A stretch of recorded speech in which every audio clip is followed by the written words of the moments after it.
Good afternoon, everyone. Thank you for the welcome. Good afternoon. A journey of 1,000 miles must begin with a single step. Life is full of first steps and first experiences. And when all those firsts, there's always a full gamut of emotions that you experience. And I would like to reflect on a few of my experiences with you today to help define who I am and shape me. I was 9 years old. I was headed to Canada for the first time to meet some family I'd never met. Because of some unfortunate last-minute mix-ups with the standby list, I was flying solo without my grandparents who were supposed to accompany me. I arrived in Canada terrified and not knowing who I was looking for on the other side of customs, not even knowing what customs was, and with nobody familiar around me. When I was claimed by my aunt and my uncle, I didn't understand a thing they were saying to me in Chinese. I just remember nodding my head at everything and anything they said to me, hoping it was the right answer. It got easier though, as the minutes passed and my fear subsided. In a few hours, my grandparents showed up on the next flight, and I met my cousins who spoke English, and I started to have fun. It was in first meeting and what became a very, very close relationship with my family up there. We've traveled the world together, and I couldn't imagine my life without them. Another memorable experience happened when I was quite a bit older. I was volunteering with a nonprofit to support the airmen at Beale Air Force Base just north of here. I was offered the opportunity to fly in one of their jets, and after egress training, which was 3 hours long, and after it was over, and I knew all the ways I could die in the hour-and-a-half flight that I was there, we finally took off, and it was such an exhilarating experience. We flew over the Alcatraz and over the Golden Gate Bridge, and we got there in 10 minutes.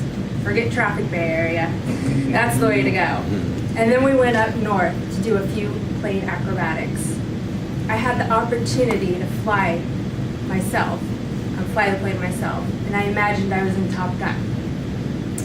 Once we landed, I proudly told everyone that I hadn't gotten sick, despite the pilot's best efforts. But in reality, I just hadn't shown it.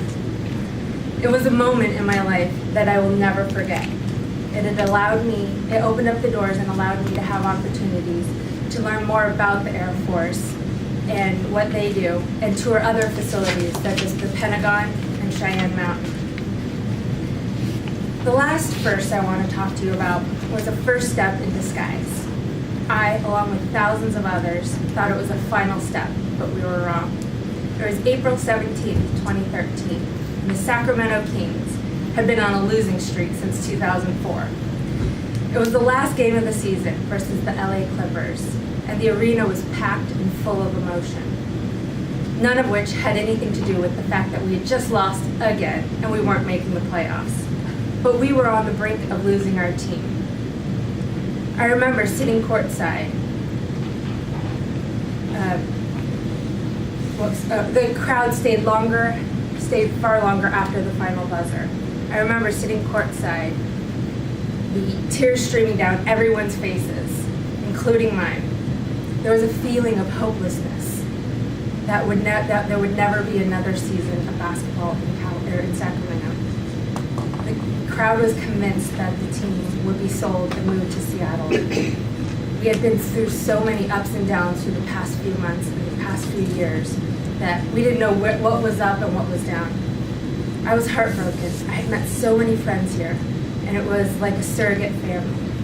For those who may not know the story, the Kings did end up staying, and just last Friday, I was invited to participate in the ribbon-cutting ceremony.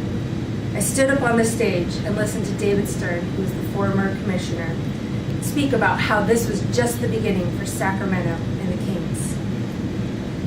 This last game represented not necessarily the last step in the saga, but really was just another door opening in a new story. I took in the first concert last night at the arena, watching the icon Paul McCartney perform, and wow, that was amazing. And today's another first for me. my first speech here at Toastmasters. And with it, I'm trying to remember that although first can be nerve-wracking, it can also be the beginning of a new story and a new journey. And that itself is exciting. It can take you to new places. And thank you for everyone for listening and being a part of it.